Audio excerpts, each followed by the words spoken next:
Section D, question number 33.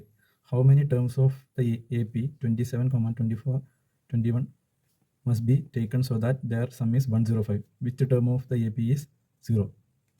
Okay, given. ഇവിടെ ഒരു AP തന്നിട്ടുണ്ട്, AP 27, 24, 21, etc.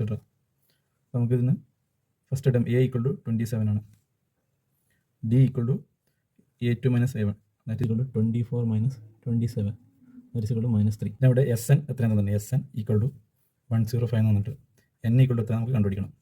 അപ്പോൾ basic equation for sum of the nth term is equal to n/2 2a plus n minus 1 into d.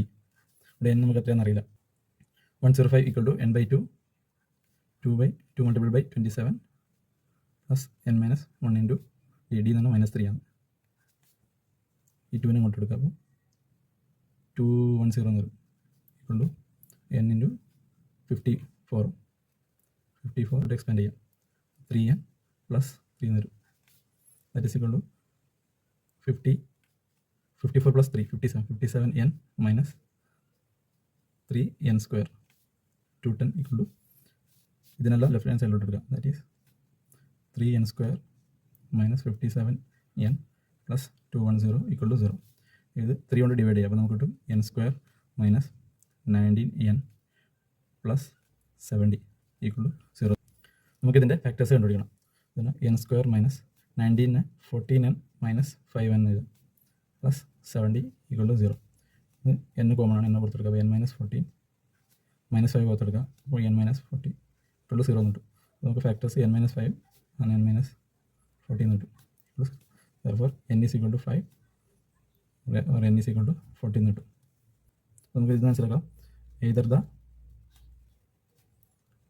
sum of 5 terms or 14 terms is 105. Okay, ഇത് question part 1ൻ്റെ answer ആണ്. നമുക്കൊരു part 2. Which term of the AP is 0?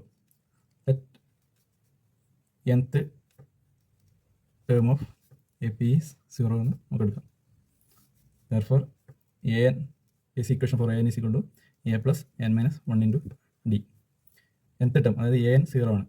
That is equal to first term എന്ന് പറയുന്നത് 27 ആണ് plus n minus 1 into d. d എന്ന് പറഞ്ഞാൽ -3 ആണ്. So that gives 27. ഇതിന് എക്സ്പാൻഡ് ചെയ്യുമ്പോൾ -3n plus 3. That is 3n left hand സൈഡിലോട്ട് എടുക്കാം. 3n equal to 30 എന്ന് കിട്ടും. therefore n is equal to 10 എന്ന് കിട്ടും. Okay, so thus 10th term is 0.